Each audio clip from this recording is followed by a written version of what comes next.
Well, my fellow agents, with only a few days left until we get that new mastery difficulty in the game, some of you have reached out to the channel asking me to highlight a few of my favorite striker builds to use, so that's exactly what we're going to do in today's video. Now, for the record, at this point, we have no idea what the mechanics are going to be like with this new difficulty. However, chances are you will need some sort of a damage build, so I did want to bring you a few different variations based on the Chameleon, as well as St. Elmo's engine. Now obviously, once the new Manhunt Takeover mission is live, I will bring you a full breakdown of how it works, certain builds you may want to tweak here and there. However, in the meantime, now is the perfect opportunity to farm for certain things you may not have. And on that note, I'm going to cut to a few build breakdowns I've put together over the last few months, and this is just to highlight a few builds that you may want to have at the ready for when we get this new difficulty. I do like to revisit these things here and there. Hope you enjoyed, my fellow agents, and with that being said, let's cut right to the footage. Now, as always, we're going to jump right into the details, and if you happen to enjoy this, do me a favor and hit that like button. It truly helps the channel out, and if you want to stay up to speed on all things Division, feel free to hit that subscribe or join button as well. Now, as we start off with the specialization, this is going to be the first of two builds I highlight,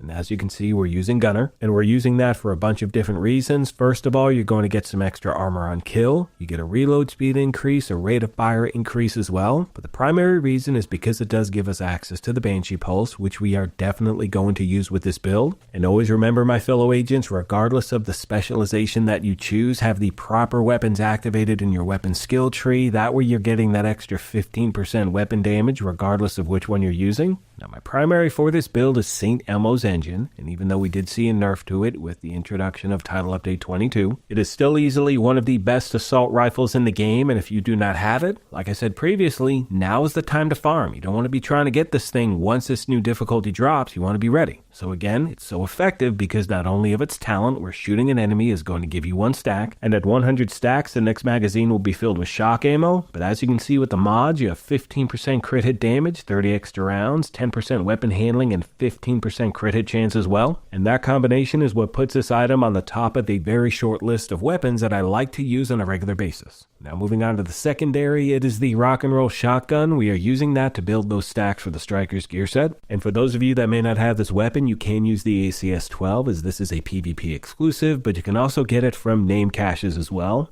Now moving on to the gear itself, you can see we're running 4 Striker, 1 Overlord, and the Coyote's Mask, which you can see on screen right now. Now, once again, this is one of those exotics that happens to be a must-have item for every single agent out there, especially when you're rolling in a group, because it does have the talent pack instincts. And with that talent, you and your allies are going to gain a crit hit chance and or crit hit damage bonus based on the distance of the last enemy you hit. And when you're in a group of 4 and 3 people have this thing equipped, you can have all 3 of those running at the same time, and you're absolutely decimating everything left and right. It is a ton of fun to use. It really is, my fellow agents. Anyway, moving on to the rest of the gear, we got the body armor. It's the first piece of Striker, and we're running 4, so we get all of the gear set bonuses. 2 pieces 15% weapon handling, 3 pieces 15% rate of fire, 4 pieces Striker's Gamble. Weapon hits are going to increase your weapon damage by 0.65%, stacking up to 100 times. However, because we are wearing the body armor, we do have the talent press the advantage, and you can see that is going to increase the max stacks of Striker's Gamble from 100 to 200. And one thing you'll also notice as we make our way to the holster, which is the second piece of Striker, I'm going to stack crit hit chance and crit hit damage everywhere I can, and as I said at the beginning of the video, I will show you a different variation in a moment.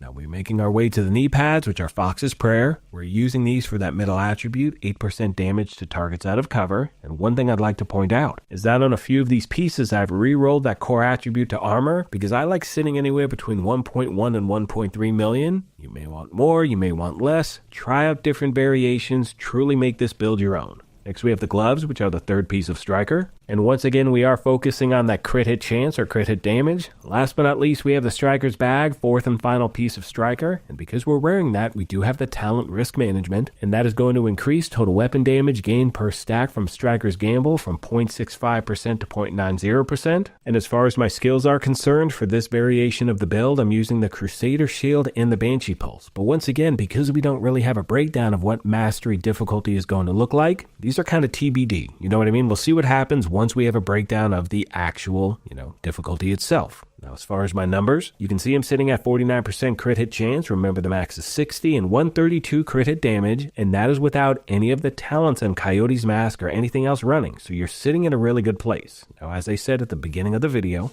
I want to highlight another variation of the build you can put together. This is for those of you that may not have Coyote's Mask as yet. So what I've done is this, no longer wearing Coyote's Mask. You can see I have switched that to a piece of Striker, and you'll also notice I did change my specialization to Survivalist, and the reason for that is because it gives me an extra 10% protection from elites, and you'll also notice on the other gear, I've switched some of the mods to protection from elites as well, and the reason for that is for those of you out there who may want to have a little more tankiness in your build, when you add all those up, you're going to get about 47% protection from elites, and I have switched the gloves to Contractor's Gloves, and the reason for that is because of that middle attribute, 8% damage to armor.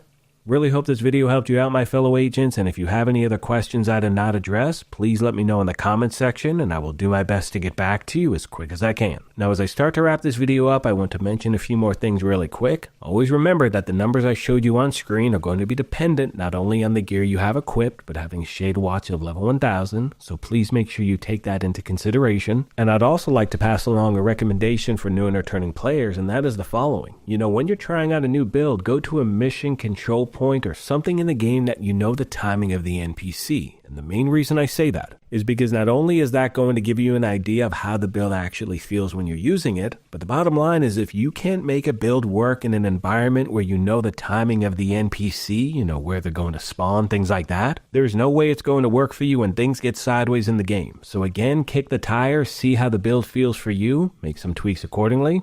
On that note, I'm going to leave you with some gameplay footage. I want to thank you all for your incredible support of this channel. Please let me know of any other questions you have I did not address. Thank you once again for the privilege of your time, and as I mention at the end of every one of these, take care of yourselves, be kind to each other, and we'll talk to you soon. Thanks again, everyone.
Want to head back up. The team from the campus has taken position inside the memorial.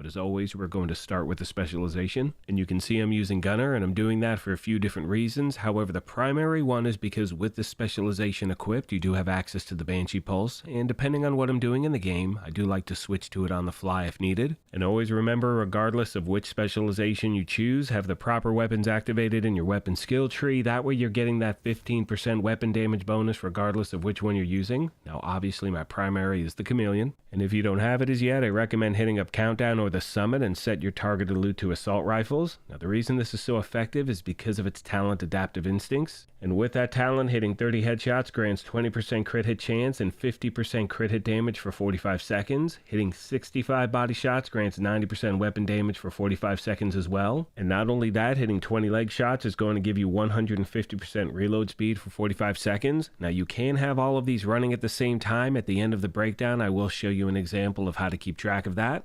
As far as the secondary and side armor are concerned, put anything you want here, my friends. Which now takes us to the gear itself. You can see we're running 3 Striker, 1 Fenris, 1 Walker and Harris, and the Ninja Bike, which you're looking at right now. Now this has the talent Resourceful. It slots in with any equipped gear set and or brand set item to fulfill a requirement towards unlocking a gear set's bonus. simply means that even though we have 3 pieces of striker, we are getting that 4-piece bonus, which is Striker's Gamble, which is exactly why we're wearing this gear set in the first place. And one thing you'll notice on every single piece of gear, I'm doing my best to stack crit hit chance and crit hit damage everywhere I can. At the end of the breakdown, I will go over those numbers really quick. Next, we have the body armor, which is the 1 piece of Fenris, but again, because we have the ninja bike equipped, we do get 2 of those brand set bonuses. I'm also using the talent Obliterate. Critical hits are going to increase weapon damage by 1% for 10 seconds, and it stacks up to 20 times. That now takes us to the holster and the knee pads, which are the 2 remaining pieces of the Striker gear set. Again, trying to stack that crit hit chance and crit hit damage. Last but not least, we have the gloves, which are the 1 piece of Walker and Harris. But once again, my friends, because we have the ninja bike equipped, we do get 2 of those brand set bonuses, which as you can see are 5% weapon damage and 5% damage to armor. As far as my skills are concerned, I'm usually running either the assault drone because it's a great distraction to NPC and puts out damage as well, plus the Crusader shield, or I do switch between that and the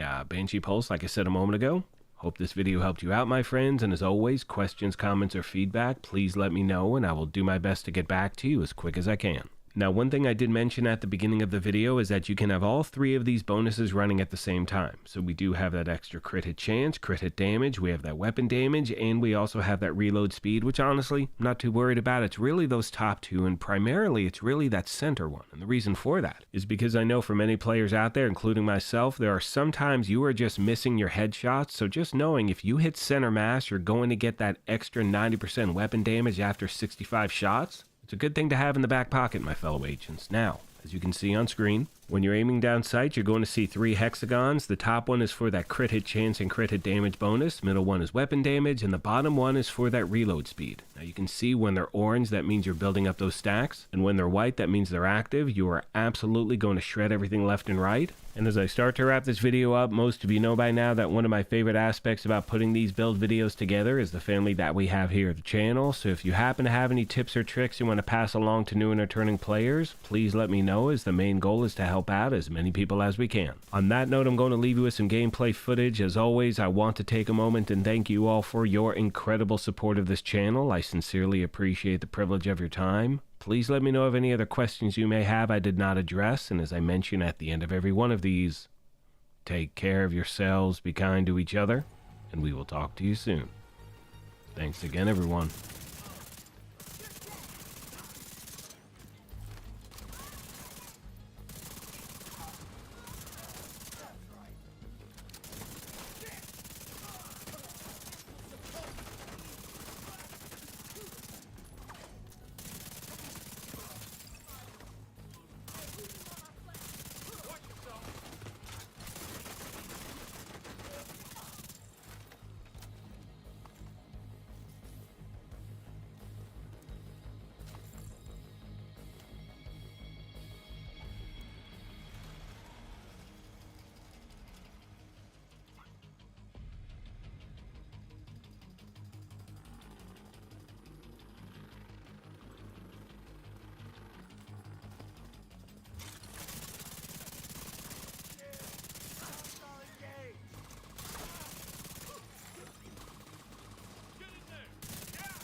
according to the schematics Isaac pulled upstairs, we can lock that tunnel door from their control center. That should keep them from being able to transport those mortars loaded with PC-52.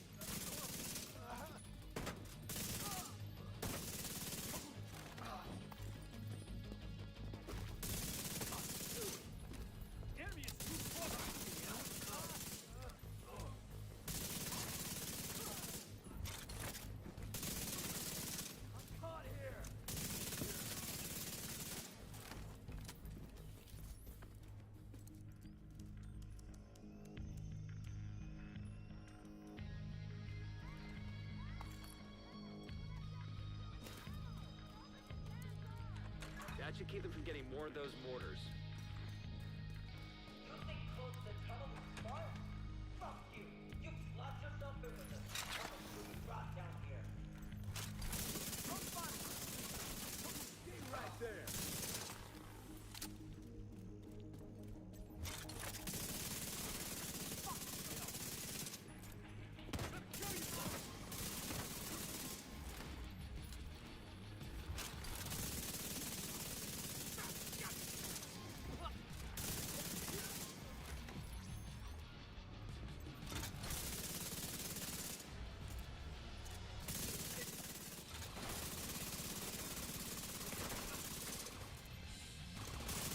Good work. Go on and head back up. The team from the campus has taken position inside the memorial.